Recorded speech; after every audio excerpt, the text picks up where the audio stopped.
in-depth, investigative. This is KXAN News Today. This morning, the Travis County Sheriff's Office is investigating a deadly shooting involving one of its deputies. The office saying that deputy saved a woman being held at gunpoint by her husband last night. Thanks for joining us. I'm Tom Miller. I'm Sally Hernandez. We know it happened off of FM 2769 in northwestern Travis County near Valente. And according to the Sheriff's Office yesterday afternoon, deputies received a 911 call from a person out of state saying that his elderly father was holding his elderly mother at gunpoint.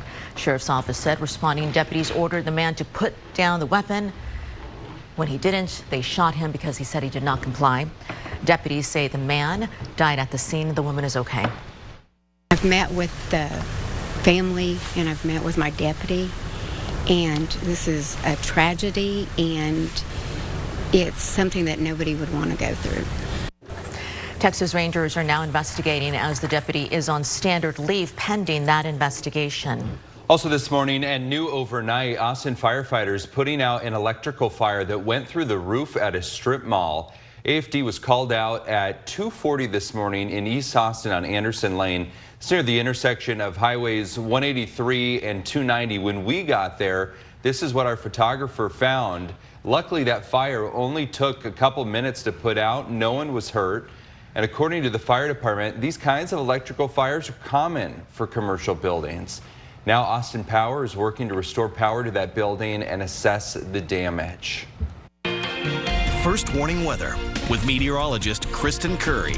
Good morning. Let's start with a live look outside. This is our West Shore home camera there, and typically this gives us that beautiful shot of the skyline. You can't even see a single building out there because of the fog, dense fog, and across all of the area at this moment. Visibility less than 2 miles here in Austin. Even worse as you climb north on I-35 into Georgetown. They're looking at visibility at about half a mile right now. Eastern County is affected, Hill Country affected. Please make sure you're factoring in extra time for the morning drive because you will not be able to go at posted speeds with fog this thick. Dense fog advisory in place until 10 a.m. for most of the area. Temperatures this morning much milder. We are sitting comfortably in the 50s, a significant warm up not only this morning but this afternoon too as we climb pretty close to 70. But we're not going to see the sunshine. In fact, light rain more likely today, and the main event still that line of storms tonight. We'll talk more about it together here in your first warning forecast. Sally? Kristen, this week Austin City Council is expected to accept a federal grant which could bring roughly $7 million to the city when it comes to affordable housing initiatives. One of the initiatives, update the city's overarching house plan adopted back in 2017. That's called the Strategic Housing Blueprint. It's increasingly hard for people to purchase homes in our central city. So that's another conversation we need to have. City's housing department has previously told us that strategic housing blueprint needs updates because of how much Austin has changed since 2017. We've had the COVID-19 outbreak, and since then the city has made land development code adjustments and created a new homeless strategy office. Going in depth on where else the money is going, the city is going to use the federal funding to help keep affordable housing near the planned light rail line. Says it's going to work to prioritize housing development near transit and expand housing in those areas. To get the grant, the city put in roughly $21 million to do some of that work, much of that coming from the Austin Housing Finance Corporation. And some tense moments along the southern border now seen in new video. The Texas Department of Public Safety released this drone video from Starr County, west of McAllen, shows suspected cartel members apparently firing shots across the border at Border Patrol agents Monday. At one point, you actually see those suspected shooters pointing a gun up at the drone there. Agents did return fire here. No injuries reported, though. And a spokesperson for Border Patrol says this area is busy with illegal activity, including human trafficking and drug smuggling.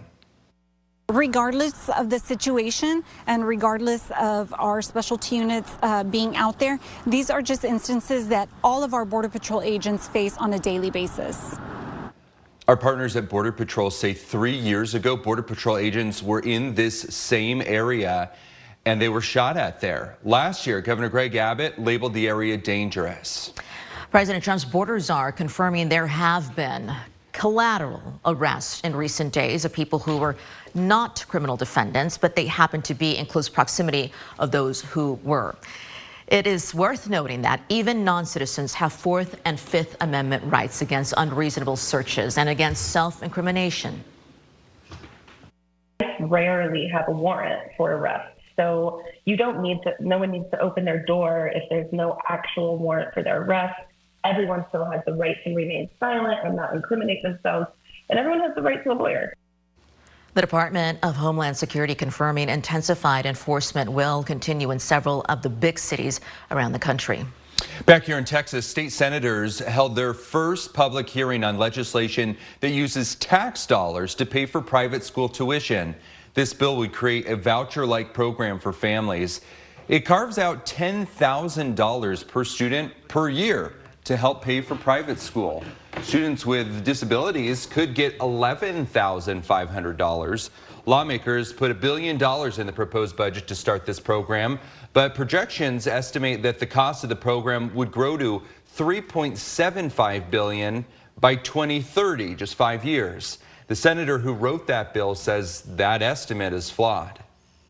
That is fun to see how they would extrapolate the numbers, but we as a body would have to approve the growth of the program as appropriators and on the Senate floor before those fairy tale projections beyond the $1 billion plan that we're talking about now would be anything but a cartoon. The bill's not yet been scheduled for a vote in the Senate, and lawmakers can't pass legislation in the first 60 days of session unless the governor declares it an emergency item. Governor's going to lay out his emergency items in his State of the State address on Sunday night at 5, and we'll carry that address live on KXAN.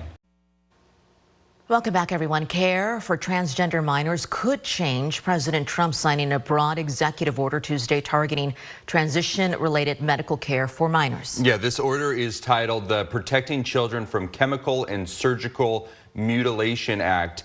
It is intended to restrict access to gender-affirming medical care. That includes puberty blockers, hormone therapy, and surgery for people younger than 19.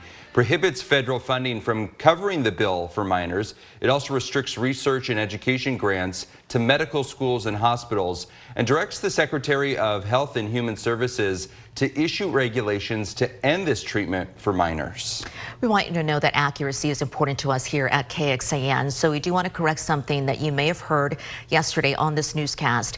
In our story about the immigration actions in Austin, we said City Council member Chito Vela represented District 2. He actually represents District 4, and we apologize for the error. Good morning. It is early on here on this Wednesday morning, and it is a foggy start to the day. Rainy in places as well. A live look from Mopac at North Hills Drive, and there are pockets of rain you could come across. Kristen going to be talking about what to expect later on this morning and the rest of the day in just a bit. First, though, the Super Bowl right around the corner, and with that, there's a team that you won't see on the field busy making some of the game day footballs. And since the 1950s, every football used has been handcrafted at this factory in Ohio. The Eagles and Chiefs, they each get 108 game balls for that game, and all of them are made here on the factory floor, cut on site. They're stamped, they're stitched, inflated, and then they're laced up. And before they ever get shipped out, the footballs need to pass an inspection. Super Bowl 59 kicking off on February 9th. Here we go. That's such a cool video of watching them do that too. All right, South by Southwest fans, are you getting ready for all of the music coming into Austin? Well, the headline performers for the music portion of the festival are going to be out later on today. And Austin hosts, as you know, the event every spring. This year, it's going to happen March 13th through the 15th at the Moody Amphitheater at Waterloo Park. So, and before they, of course, have different acts come in from all over the world, and they have different visitors from all over the world as well. I'm not sure who I would say for certain that person is going to come to Austin. I think it's a little up in the air. I don't have anybody on the tip of my tongue to think about. You know, with South by Southwest, I don't associate it with the music as much as I do the technology. It's ACL that I really think about as like a big music event. But then I was looking over the list of alumni, and like Kendrick Lamar's performed, Lizzo's performed, like Nora Jones has performed. Like they do get big names. It's just not what you necessarily associate. No. And even the education side of South by is huge. So it's crazy that music would be sometimes overshadowed, you know, with those kind of names. By the education aspect of it, that is for sure. Yeah, what a thing to brag about here in Austin. Let me show you what's going on, because we know sometimes South by can give us some really wicked weather in the month of March, but this week is going to be a little bizarre by January standards. It's going to feel like spring, not only with the storm chance, the risk of severe storms tonight, but the temperature climb behind it. So let's get in first with what's going on this morning, because we do have a ton of cloud cover and a few spots of drizzle and light rain. Nothing that looks very heavy, but it is kind of a yucky morning drive. I will tell you that. It's going to be slow. It's going to be damp in spots. Right now, this camera looks fuzzy that we've got at Allied Medical Emergency Room in Bastrop just because of that fog. So this will be the main concern in the short term, just getting to work and to school safely. We do that by not turning on our high beams and factoring in some extra time, because you're going to have to slow down on the roads with fog this thick. Temperatures, though, in the 50s this morning, a good 5 to 10 degrees warmer than yesterday, and we're going to carry that warming trend into this afternoon with a high of 68 and a chance for light rain, drizzle, and mist with pretty good coverage through the day. It's not until tonight does that drizzle turn to storm. So as we put this into motion, looks damp at times, looks soggy at times, all the way through lunchtime and into the afternoon. But once we get past this evening towards, I would say, about 9-10 o'clock, we're watching some of these beefier showers and thunderstorms move into the hill country, and then it's going to start pretty unorganized, but I think the squall line will get itself together as we get into tomorrow morning. So around 4, 5, 6 a.m., we see this line setting up to our west, moving over the Austin metro between about 4 a.m. and 8 a.m. Then it gets into our eastern counties after 9, 10, 11 a.m., and then we're done. So it's moving in quick and it's moving out quick. That's going to limit our flooding threat here, but some of those storms could have a bite. It's a low risk late tonight at 1 out of 5 in dark green. What are we looking at with threats? Well, everything's on the table on the lower side. I'm mainly thinking hail and wind here when it comes to these storms. There won't be very many out there that are strong enough to turn severe, but it is something we have to watch for overnight into tomorrow morning. And then, like I said, by the time we hit later part of the morning, we're done. Rainfall looks to be slow at first today, still on track for about a ½ inch to an inch widespread, with 1 to 2 inches, maybe even 2.5 inches, according to some models, for a few pockets of us. The rain chances real front heavy on the 7-day.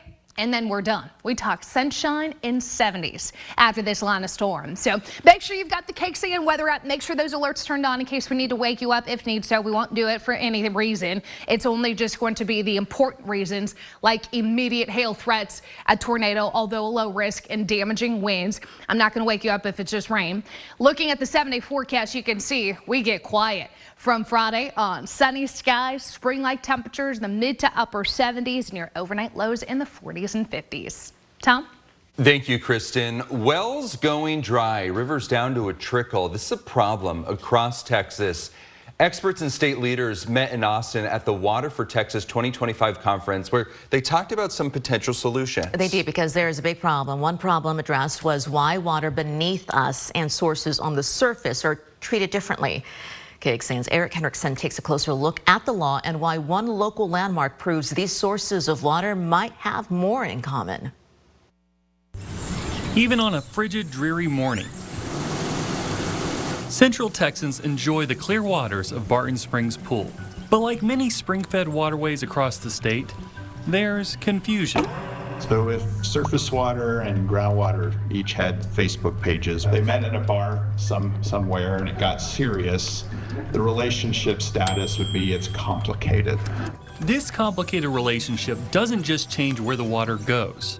An estimated 9.3 billion acre-feet of groundwater flows from the major minor aquifers to surface water. But also who has the right to it. Well, groundwater is owned by the landowner. Surface water is owned by the state. As part of the Water for Texas conference at UT Austin, experts like Dr. Robert Mace with the Meadows Center are attempting to manage this connection. The science is complicated. We know that there's a connection there. According to Dr. Mace, Barton Springs is an ideal example for this interaction between groundwater and surface water. It's really easy to measure, see, and quantify, but most of the state, most of that 30% contribution is much more complicated, much more subtle, and it changes. Groundwater typically is prioritized when disputes arise. There is case law that allows groundwater pumping to completely dry up springs or completely dry up that connection. According to the panel, better understanding this interaction and addressing future disputes requires change. We cannot address this credibly if we don't have the tools, and we continue to use the models that we have for purposes for which they were never designed. The Water for Texas Conference continues Wednesday with a look at key water policy issues in this year's legislative session. In Austin, I'm Eric Henriksen, KXAN News. And according to that panel, about 60% of Texans primarily use surface water for drinking.